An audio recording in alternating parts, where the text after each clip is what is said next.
Nissan Kicks, the innovative, stylish and functional crossover, has been named the Best Buy of 2017 feat by the prestigious magazine Quatro Rodas in Brazil. This comes after winning 6 other significant awards in Brazil and Latin America, including Best SUV of 2017 feat from FIPA, Inter-American Federation of Automotive Journalists, Best Crossover of Latin America by Americars, Best Compact SUV by Loto Preferidas, Brazil, Best Imported SUV from Top Car TV, Best SUV of the Year in the Best Buy Car and Driver magazine in Brazil. A spokesperson for Nissan Oman, from the House of Suhail Bawan Automobiles, SBA, said, "We are delighted with this global recognition, but we are not surprised." In Oman too, Nissan Kicks is gaining more and more popularity. Nissan Kicks was developed with the aim of delivering the most innovative, stylish and functional crossover in its class. The crossover has class-leading fuel efficiency, thanks to its advanced 1.6 LT engine and lightweight platform. Power is rated at 88 kilowatts, 118 horsepower, and torque of 149 Newton-meters. These features make it a sales success all over the world.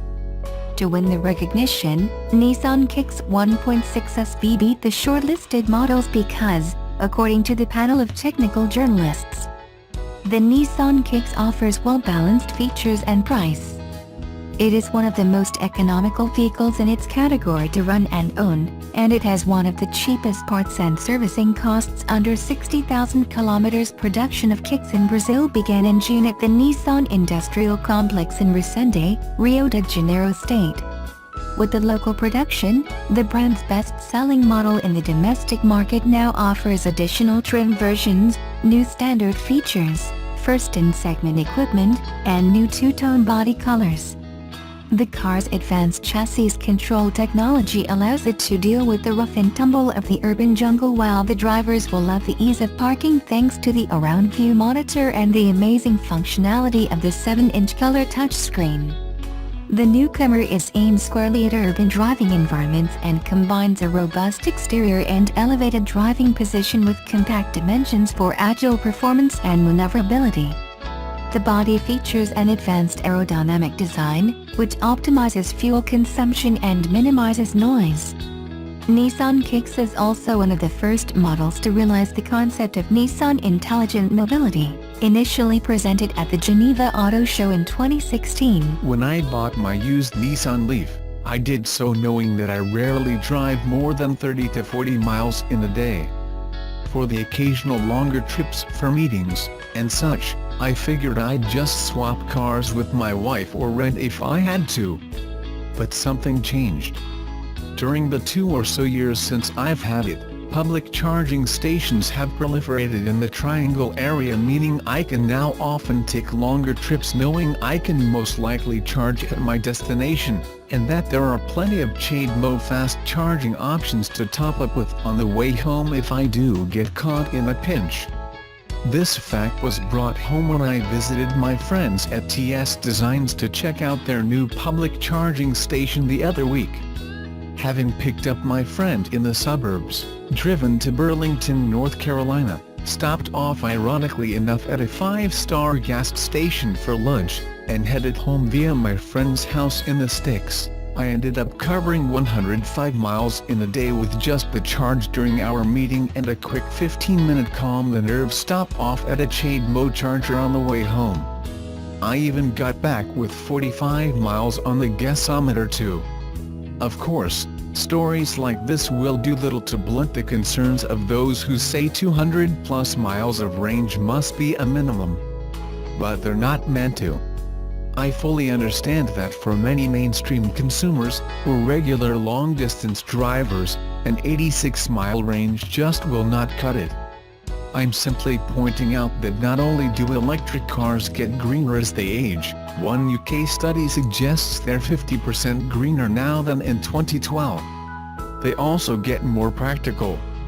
In fact, things have changed so much, I've even started mulling the idea of a road trip to Asheville, 220 miles, just to see how long it takes me. But I'm weird like that.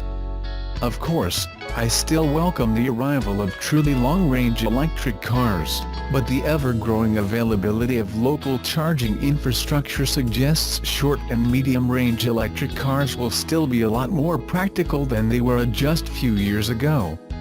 As corporations like IKEA make good on their commitments to speed up electric adoption with more charging options at their places of business, we should see range anxiety slip even further into the past. Utility is about the least interesting reason for buying a new car. There's no exhilaration in signing up for 60 months of financing on an appliance that will never inspire passion. There's no joy in looking forward to taking something for granted. So, here's the second-generation 2018 Nissan Leaf, the all-electric future of ordinary. Don't get excited. No, really. Don't get excited. While much has evolved from the first to second-generation Leaf, it's what hasn't changed that's most important. The Leaf, in form and function, is still an economy car, a 5-door hatchback in a world where the almost meaningless differences between a 5-door hatchback and a 5-door crossover somehow matters. People buy crossovers, and ignore the hatchbacks on dealer lots to get to them. Nissan could have jacked the new Leaf up on its suspension, bolted on some off-roady looking all-season tires, added some cladding and called this thing an electric crossover. Or even do what Chevy did with the Bolt EV and call it a crossover even though it clearly is not. At least some buyers would have been tempted by a Leaf Finder or Rogue who otherwise wouldn't consider a plain old Leaf. So count that as a strategic marketing opportunity missed. That in mind, and based on about 20 minutes of driving around Las Vegas on a steamy Wednesday afternoon with 3 people, including a Nissan product nanny, in the car, there's plenty to be impressed with about the new Leaf. Our own John Belt Snyder had greater exposure to the Leaf in Japan, albeit restricted to Nissan's Tochigi proving grounds, but this is Autoblog's first taste of the US spec Leaf. The new Leaf is bigger than the first-generation car, roomier and vastly more sophisticated in its appearance and appointments. The general silhouette of the Leaf is still econobox, but there's nothing cheap in the details. On the sampled pre-production car, the paint was perfect, every plastic bit was perfectly finished and every switch operated with a sort of precision that would be impressive in a Gulfstream G650. Let's hope all that quality will also be aboard the production cars. Like the first Leaf, the second one is mostly engineered as a small, conventional front-drive car. That means the electric motor is in front driving the front wheels, unlike, say, the BMW i3 that tucks the motor in behind the driver to drive the rear wheels. Because of this layout, the Leaf still drives an awful lot like other front drivers. The front wheels are asked to do a lot, and the rears aren't doing much. Considering the limited exposure to the Leaf on the billiard table smooth I-515 between Las Vegas and its suburb Henderson, there's not much that can be said about the Leaf's handling. But it feels okay. For now. Tweaks to the power delivery system have swollen the 2018 Leaf synchronous AC motor from the 2017 version's 107 horsepower and 187 pound-feet of torque up to 147 horsepower and a thick 236 pound-feet of torque. Since electric motors produce consistent torque no matter how quickly they're turning, the new Leaf feels much quicker than the outgoing model and delivers seamless thrust. Nissan claims a curb weight of 3,405 pounds for the SL, and that is 175 pounds less than what General Motors claims for the Chevy Bolt EV. The Bolt's motor, however, is rated at 200 horsepower and 266 pound-feet of torque. The 2017 Bolt hits 60 miles per hour in around 6.5 seconds.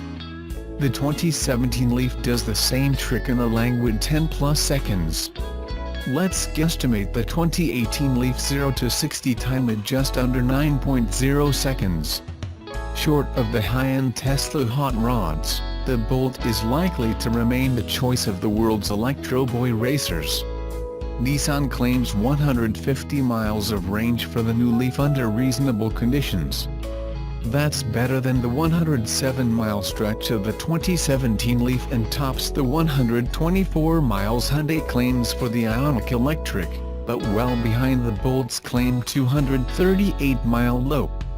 But Nissan promises that the 40 kWh lithium-ion battery pack at launch early next year will be supplemented with a 60 kWh array that, do the math, will stretch range to 225 miles. Supposedly the suspension is tuned tighter for North America than in Japan. Okay, fine. But there's no way to evaluate that until the new Leaf is experienced on more challenging roads. That in mind, the 17-inch wheels the Leaf SL were wrapped in modest 215/50ths or 17 low rolling resistance rubber. Any expectations of extreme cornering prowess are sure to prove misplaced. So instead of driving engagement, the new Leaf is overstuffed with new technology. Even the base $29,990 S model is equipped with an e-pedal system that modulates regenerative and mechanical braking to allow virtually one-pedal operation as the car stops itself when the driver's foot is off the accelerator pedal, just like the Bolt EV. That Mattel has offered similar operation in various battery-powered Barbie Jeeps and Corvettes for years wasn't noted in the press materials. Moving up to the mainstream $32,490 SV model adds a navigation system to the 7-inch center display screen, Apple CarPlay and Android Auto compatibility, radar-based intelligent cruise control and a phone quick charge port. Atop that, a $2,200 technology package includes Nissan's new ProPilot semi-autonomous tech.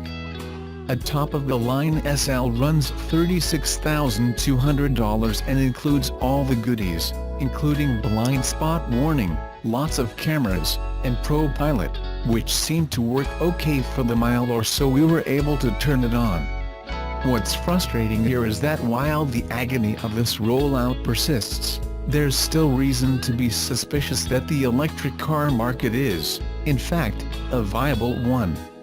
Worldwide, electric cars represented a puny 0.2% of the total car market despite such incentives as the $7,500 the United States government kicks back to those bold, brave or batty enough to buy one.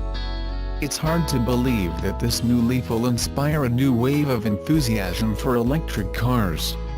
There's plenty of talk about mandating electric cars in France, China and California, and there's probably been a half-dozen hyped-up announcements since you started reading this sentence. But sooner or later, buyers have to find electric cars so attractive that they'll dump their internally combusted dreams solely based on the zapper's merits. Only Tesla has drilled into the market consciousness to pull that trick off so far. And that's with vehicles that, as good as they drive, are as much virtuous status symbols for the wealthy as real cars. Nope, we're not there yet. American buyers are bound to show up at Nissan dealers. Look at the $30,000 plus price tag on a loaded Leaf SL, even after the $7,500 bribe, and then walk over and buy a $31,710 top-of-the-line Rogue that has more room, drives great, will go about 400 miles between fill-ups and refuels in a few minutes at any of America's 168,000 or so gas stations. Whatever government mandates lie in the future, the new vehicle market is still millions of people making individual purchasing decisions. Decisions that usually include taking on a load of debt for a machine they're actually excited to own for 5, 6 or 7 years. Most electric cars simply aren't able to attract those buyers.